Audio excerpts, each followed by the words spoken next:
అవును, అది వందే వాళ్ళిష్టం. మాత్రం ఓకే. అంటే భరతమాతకి నమస్కరించడం, అది వాళ్ళకి నిషిద్ధం అంట. కాబట్టి తీసేయండి పాట,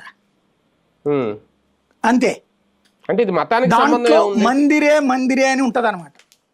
ఓకే. ఆ పదాలు కూడా వాళ్ళకి నచ్చలేదు. వాళ్ళకి నచ్చకపోతే జవహర్లాల్ నెహ్రూ గారు ప్రధానమంత్రి పదవి కూడా వదిలేయాలిగా మరి. అదే కదా. దేశాన్ని వదిలేశాడు పాకిస్తాన్. జోక్ ఏంటంటే ముస్లింల కోసం ఏర్పడ్డటువంటి పాకిస్తాన్కి భారతదేశంలో ముస్లింలు 10% మంది వెళ్ళారు, 90% మంది ముస్లింలు ఇక్కడే ఉన్నారు. మరి దేశం ఎట్లాగా? అక్కడ ఉన్న హిందువులు ఏమైనా ఇక్కడికి తెచ్చాడా? అక్కడ ఉన్న బౌద్ధ జైన క్రైస్తవులు ఏమైనా ఇక్కడికి తెచ్చాడా? వదిలేశాడే. అన్ని కోట్ల ప్రాణాల యొక్క దరిద్రం అంటే వాళ్ళ ఆర్తనాదపు యొక్క దరిద్రం ఆయన.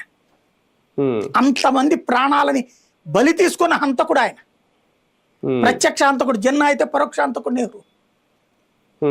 ఇంకా ఉపన్యాసాలు చెప్పడం మానేయాలి వాళ్ళు. అదే కదా.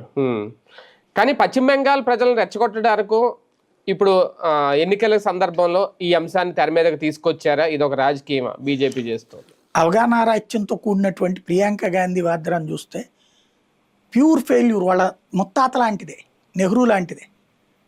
అడ్డదారిలో ప్రధానమంత్రి అవ్వాలనుకుంటుంది అంతే. అంతే తప్పించి ప్రత్యక్షంగా ఉత్తరప్రదేశ్లో ఫెయిల్యూర్డ్ క్యారెక్టర్. వాళ్ళ కుటుంబ వారసత్వంగా రాయబడి